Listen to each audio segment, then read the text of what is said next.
Hello， 大家好，我係魏文清。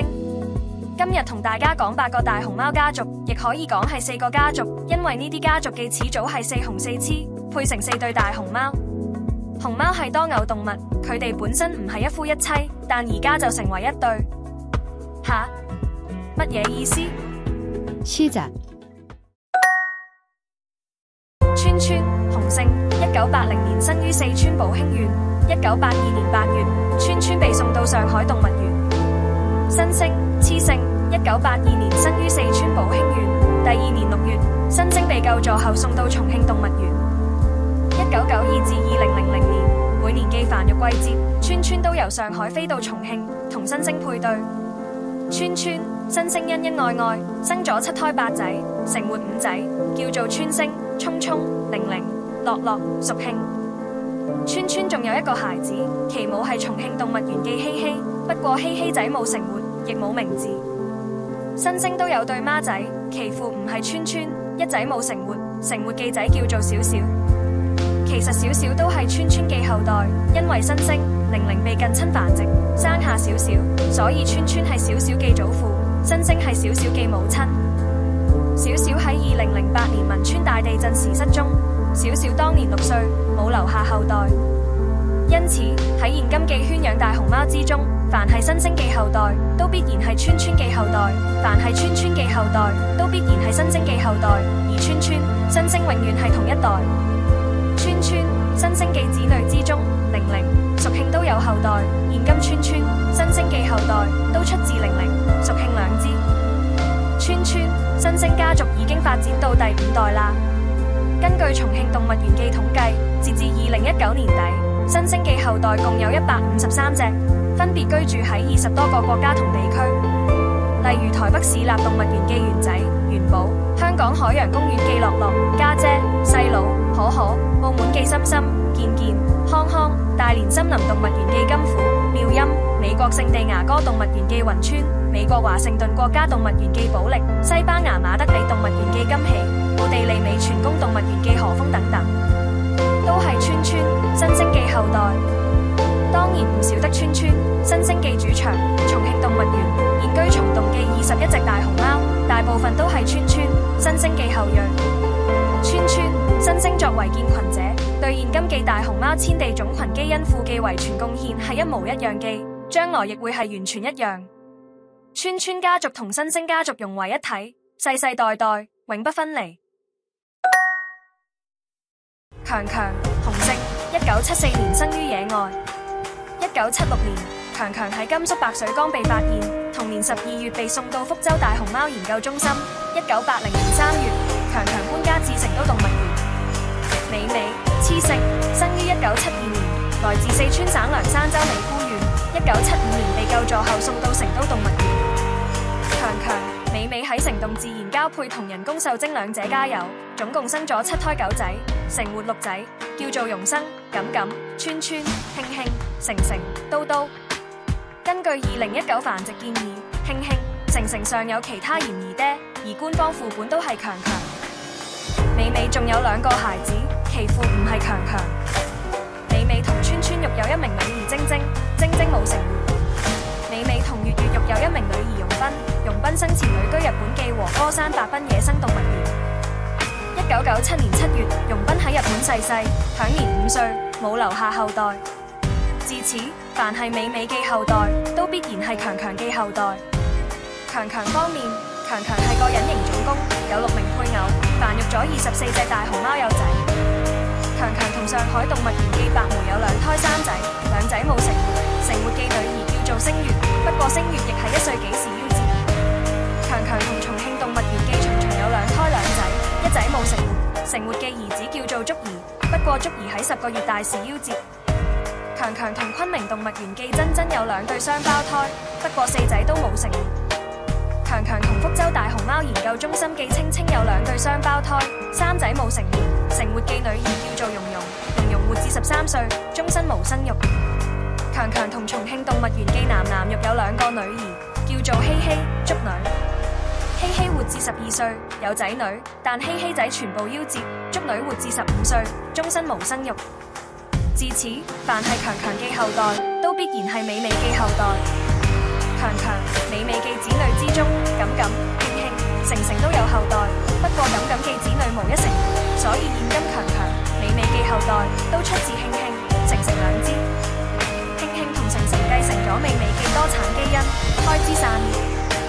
強強、美美家族目前發展到至少第6代，後代遍佈世界各地，例如澳門記開開、健健、康康，成都基地記頂流女明星花花，重慶動物園記陸大順同佢哋記仔女，北京動物園記萌蘭、萌寶、萌玉，西班牙馬德里動物園記金喜、侏儒，德國柏林動物園記夢夢、夢好、夢甜等等，都係強強、美美家族成員。強強、美美作為建群者，對現今記大熊貓千地種群基因庫記遺傳貢獻係一模一樣記，將來都會係完全一樣。強強家族同美美家族已經融為一體，永不分離。6號洪勝，又叫9號或半爬，總之譜系號係201。6號生於1976年，1979年12月被救助於四川寶興縣，同月被送到成都動物園。果果、雌性，生於1979年，來自四川省涼山州粵西縣，1982年2月被救助到成都動物園。果果喺成洞生咗個女，叫做冰冰。根據2019繁殖建議，冰冰有幾個嫌疑爹，官方副本係6號。果果仲有一對雙胞胎，其父唔係6號，而係川川，不過兩仔都冇成門。6號仲有4名孩子，其母唔係果果。6號同錦錦有2胎3仔，三仔皆不成門。6號同慶慶育有兒子星星，星星活至11歲，冇留下後代。如是者喺現今記圈養大熊貓之中，凡係果果記後代，都必然係6號記後代，反之亦然。6號果果記女兒冰冰係個英雄母親，生咗10胎14仔，成活6仔，叫做嬌子、倫倫、冰星、冰點、圓圓、香冰。6號果果家族目前發展到第6代，都係冰冰記後代。6號果果記後代遍佈世界各地，例如成都基地記花花、上海動物園記星光、和風、深圳野生動物園記圓洲、德國柏林動物園記嬌慶、夢好、夢甜、法國博雅勒動物園記原子、歡黎黎、圓嘟嘟、西班牙馬德里動物園記金喜等等。6號果果作為建群者，對現今記大熊貓千地種群基因庫記遺傳貢獻係完全一樣，將來都會一樣。6號家族同果果家族已經融為一體，組成6號果果家族，永不分離。嘟嘟又寫作刀刀，洪勝，1960年生於四川野外，1963年被發現，先後搬家至成都動物園、上海動物園、北京動物園。芳芳，雌性，1968年出生，1972年被發現於四川寶興縣，同年被送到北京動物園。嘟嘟，芳芳喺不動自然交配，芳芳生咗2胎3仔，成活2仔，叫做代代、智智。芳芳冇同其他男熊生孩子。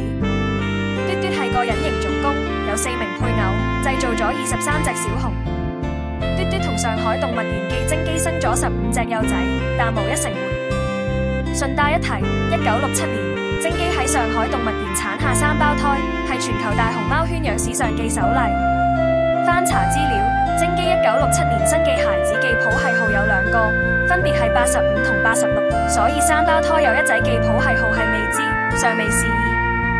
另一方面，嘟嘟精基有個孩子，譜系號465，生卒年不詳，譜系號46幾記小熊，理論上係生於1997至1998年。不過精基喺1974年時就已經去咗潘達星，所以肯定譜系號465係後來補發記。我覺得譜系號465記小熊有可能就係精基1967年記3胞胎之一，純粹本人推測，唔一定正確。好，翻嚟嘟嘟，嘟嘟同北動記娟娟有2胎3仔，三仔無一成活。嘟嘟同北動記圓圓有對雙胞胎，一仔冇成活，成活記女兒叫做笑笑。笑笑於1978年作為國禮，被送到西班牙馬德里動物園。笑笑喺西班牙誕下1對龍鳳胎，一仔冇成活，成活記仔叫做竹林。竹林活至14歲，冇留下後代。如是者喺現今記圈養大熊貓之中，凡係芳芳記後代，都必然係嘟嘟記後代，反之亦然。嘟嘟、芳芳記孩子之中，代代有生育。方方家族係圈養大熊貓最古老嘅家族，目前發展到至少第7代，成員都係代代嘅後代。嘟嘟，方方嘅後代遍佈世界各地，例如深圳野生動物園嘅秋斌、廣州長隆野生動物世界嘅嘉禾、梅珠、親親、愛愛、國慶、南韓愛寶樂園嘅樂寶、瑞寶、輝寶、印尼茂密野生動物園嘅彩圖、新加坡河川生態園嘅嘉嘉、西班牙馬德里動物園嘅侏儒、荷蘭歐維漢動物園嘅星雅、朗月、澳洲亞德萊德動物園嘅宜蘭、美國華盛頓國家動物園嘅青寶等等。傑賓、彩賓、豐賓都係嘟嘟方方家族成員，現居日本嘅和歌山白濱野生動物園，將於本月底回去成都基地。嘟嘟方方作為建群者，對現今嘅大熊貓遷地種群基因庫嘅遺傳貢獻係完全一樣，將來都會一樣。嘟嘟家族同方方家族已經融為一體，組成嘟嘟方方家族，永不分離。1975年贈與墨西哥嘅大熊貓貝貝、瑩瑩，當然都融合成一個家族。不過貝貝、瑩瑩本身就係一夫一妻，咁就冇乜好講。順帶一提，大熊貓基因資源庫裏有大熊貓嘅精子庫，一啲雄性熊貓已經離世，但小蝌蚪仍然儲存喺精子庫裏，仲有繁育後代嘅可能性。不過目前嚟睇，川川、新星家族、強強、美美家族、6號、果果家族、嘟嘟、方方家族的確係完全融合喺一齊嘅。成都基地以從野外救助得來嘅6隻大熊貓為基礎，繁育出如今200幾隻大熊貓。強強、美美、6號、果果都係成都基地嘅6大元老之一，另外2名元老係月月、蘇蘇。月月、蘇蘇都有配對，佢哋有個兒子科比。不過月月、蘇蘇唔係一對，蘇蘇同林南育有淑蘭、梅梅。現今嘅圈養大熊貓之中，科比、淑蘭、梅梅都有唔少後代。現今嘅月月家族成員都係蘇蘇家族成員，但蘇蘇家族成員就唔一定係月月家族成員。大家仲諗到其他已經融為一體嘅大熊貓家族嗎？歡迎留言補充。如果中意呢條片，麻煩按讚、訂閱、留言加分享。你嘅互動會令影片更易被推薦，被更多觀眾睇到。感謝感謝，咁我哋下次再見啦，拜拜。